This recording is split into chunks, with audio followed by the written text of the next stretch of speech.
Ulysse ne souhaite plus qu'une seule chose, quitter cette terre ensanglantée et rentrer chez lui. Au moment de partir, Ulysse et les Grecs qui ont survécu à cette terrible guerre partagent le même dépit. Tout ça pour ça. Troie ne regorgeait ni d'or ni de bijoux, comme l'avait promis Agamemnon, le roi des rois. Son seul trésor, c'était son peuple, et il a été anéanti pour venger les héros grecs tombés au combat.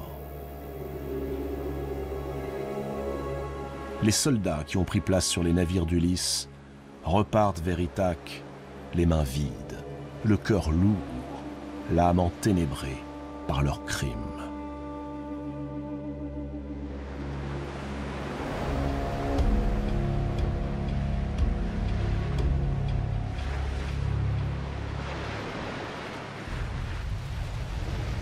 Ulysse contemple une dernière fois ce spectacle de désolation, puis regarde ses deux plus proches capitaines, Euryloque et Polythèse, les amis de toujours.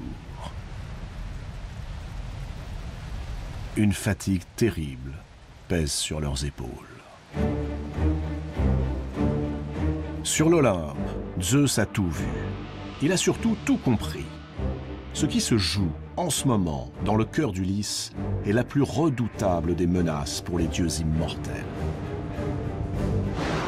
Peut-être pire que toutes les querelles et toutes les batailles auxquelles se livrent depuis toujours les divinités de l'Olympe et qui ont conduit à cette guerre de Troie qui a vu tant de vies sacrifiées.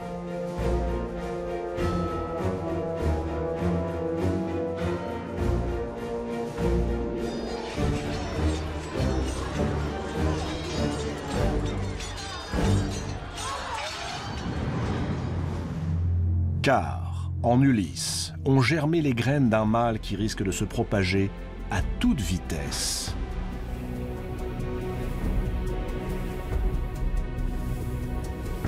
Un mal que tous les dieux redoutent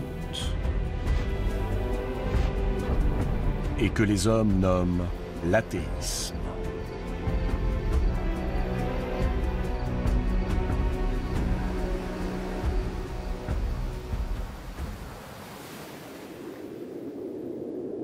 Athéna est auprès de son père.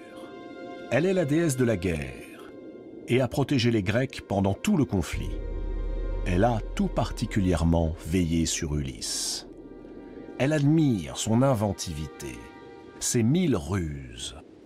Elle vient demander à son père de faire en sorte que le retour d'Ulysse vers sa patrie, Ithaque, soit doux et paisible.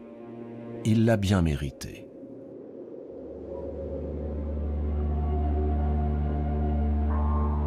Mais Zeus s'emporte.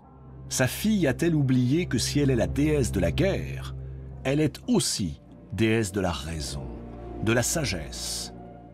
Que peut-on attendre du comportement nouveau d'Ulysse?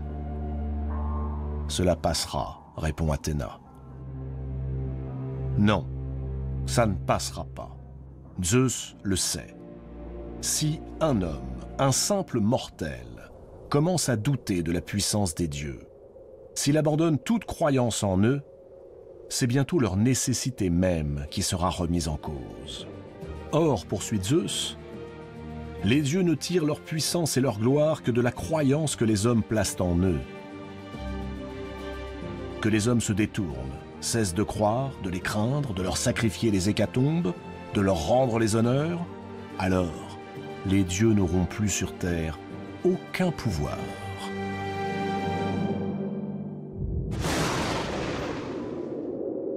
Athéna le sait. Elle en convient. Il faut donc châtier Ulysse, tonne Zeus. L'empêcher de répandre cette idée de par le monde. Et pour cela, le faire périr sur la route du retour.